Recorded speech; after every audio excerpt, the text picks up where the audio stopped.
Some silences are not empty. They are full of things we meant to say, things we were afraid to say, things we told ourselves we had forgotten. And sometimes, the loudest silence of all is the one that comes from an instrument that once knew how to sing. This is a story about that kind of silence. And about what happens when someone finally breaks it. Once, the old musician lived alone at the edge of the village, in a house that leaned slightly to the left, as if tired from years of standing. His name was Devon, and once, long ago, his fingers had moved across the sitar like water over river stones. People had traveled from 3 towns away just to hear him play. They said his music could make a grieving man remember how to smile, and a happy man remember how to weep.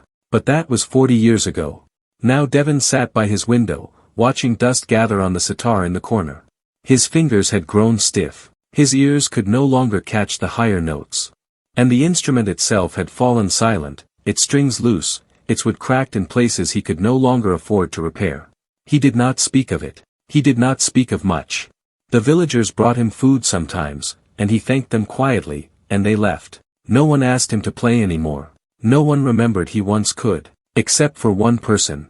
A girl named Anya. She was 9 years old, with hair that never stayed in its braid and knees perpetually scraped from climbing trees. She had heard about Devon from her grandmother, who had heard about him from her own mother.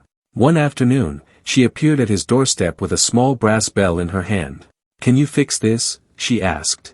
Devon looked at the bell. Its clapper had come loose and rattled uselessly inside. It was a simple thing, worth almost nothing. "I don't fix bells," he said. "But you fix music," she said. He stared at her. Her face was earnest, unafraid. She did not know who he used to be.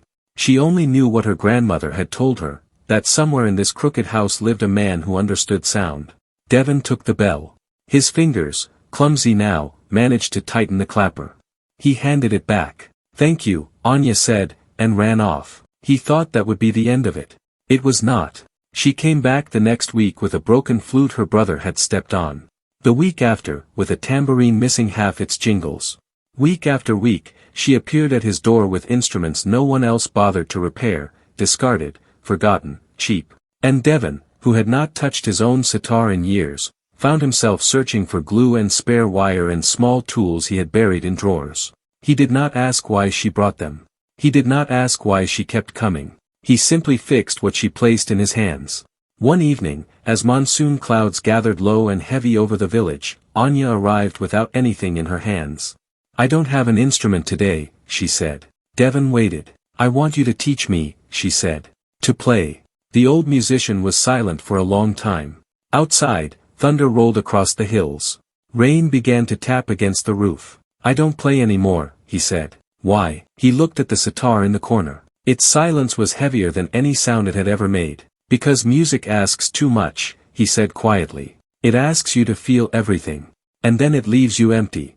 Anya considered this. She was 9, and she did not fully understand, but she understood enough. "Maybe emptiness is just space," she said. "For new music."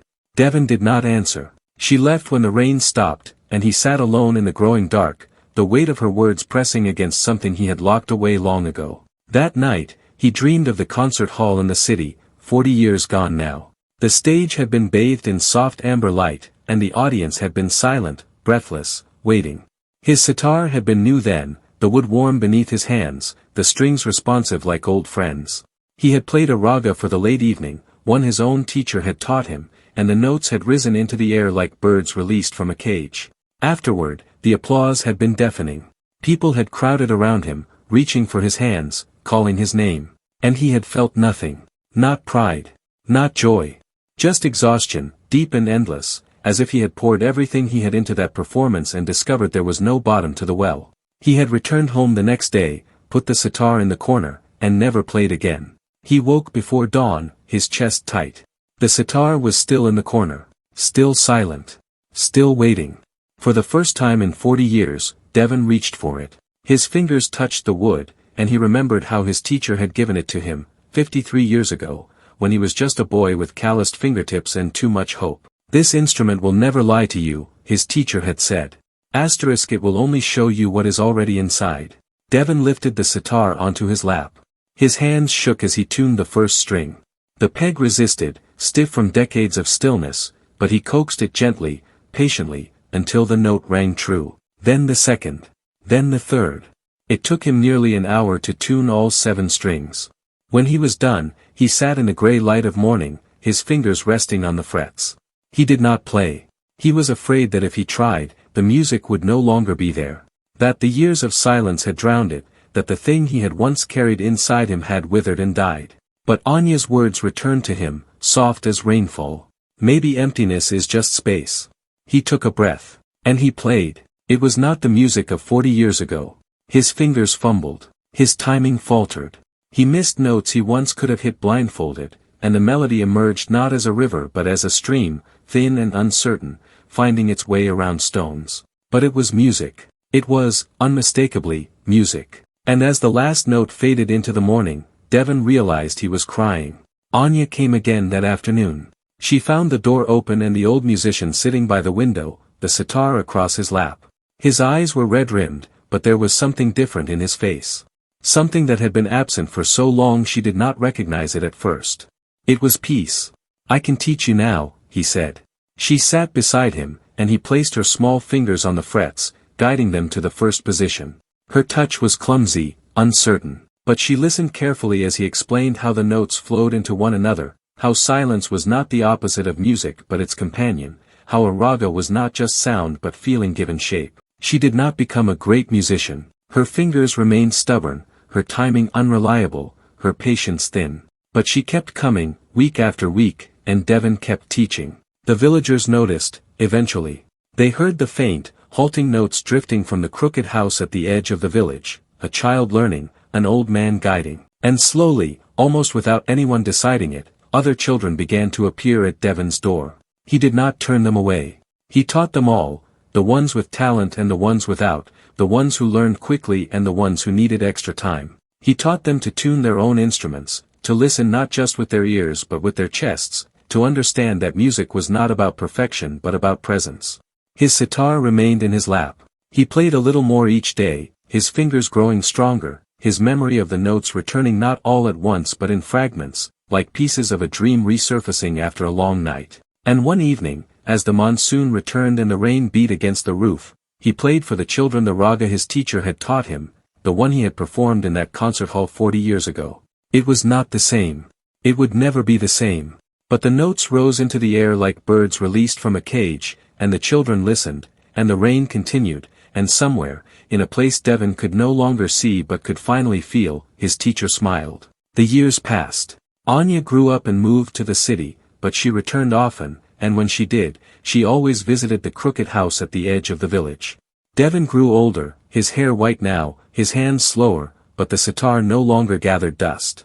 It sat beside his chair, within easy reach, its wood warm from frequent touch. He died on a spring morning, with the window open and birdsong drifting in from the garden. His sitar was in his lap, his fingers resting on the frets.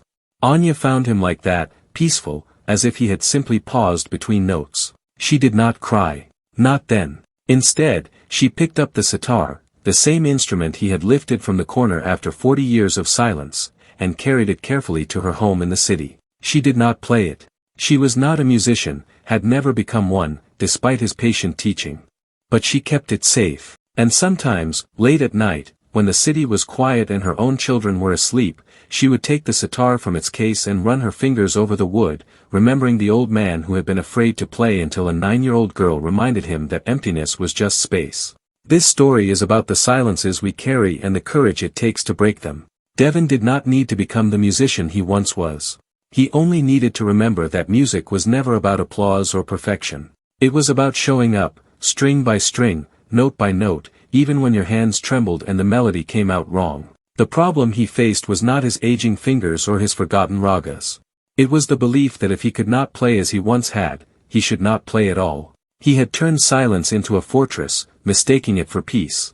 But peace was never the absence of sound. It was the willingness to make sound again, imperfect and halting, and to let it be enough. Anya did not solve his problem. She simply handed him small things to fix, week after week, until he remembered that his hands were still capable of mending. And in mending the broken instruments of others, he finally found the courage to mend his own silence. We all have a sitar in the corner.